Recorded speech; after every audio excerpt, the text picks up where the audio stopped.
Hi everybody, I am Shalmali Zadhav and welcome back to my YouTube channel where I create videos on self-development and personal growth. And let me take you through my digital detox routine in today's video.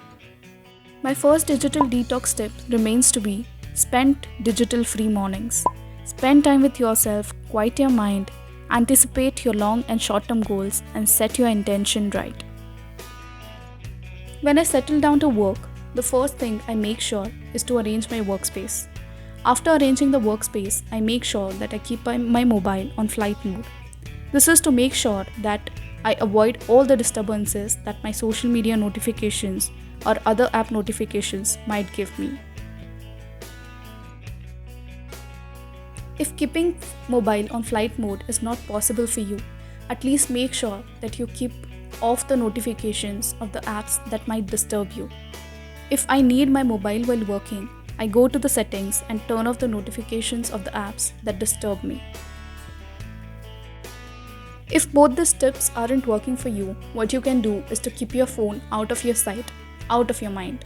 I usually put my phone on silent and place it in another room for a period of time so I can concentrate on working.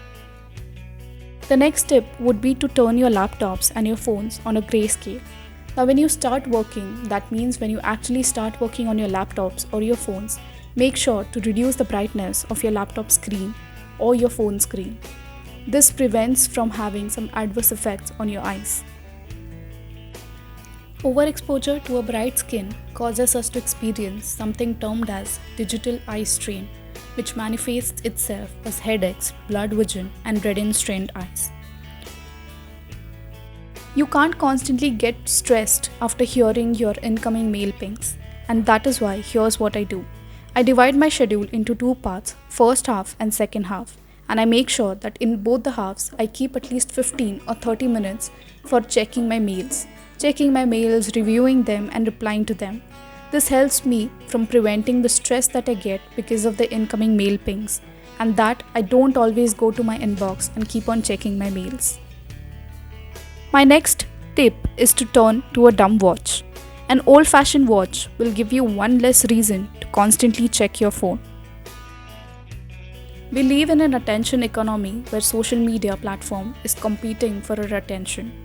Taking time for tech detoxes has become more important than ever.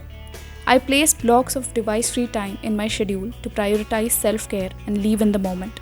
I go device-free in between my work schedule and turn to reading, which is my favorite pastime.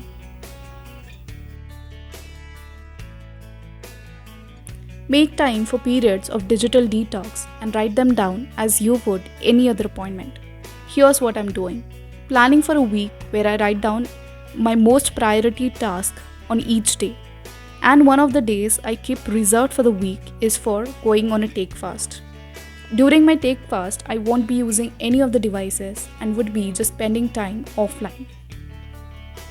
The best way to track your digital time is to download some tracking apps. The app that I use is called as Your Hour, which helps me track the time I spend on digital media. The best way to give your brain and eyes a much needed rest is to go old school. Pen and paper every now and then. Using pen and paper instead of typing and tapping will cut you down from the digital world. My final but most important tip is to eat mindfully without any digital devices. The premise of mindful eating is pretty simple. Just pay attention towards your food. As simple as that is, mindful eating is surprisingly difficult. But here are a few tips to get started. Eat in a room where there isn't a TV or computer, or have a conversation with your family members, so that could be a sense of entertainment. I hope the video was helpful. Don't forget to like and subscribe. Bye!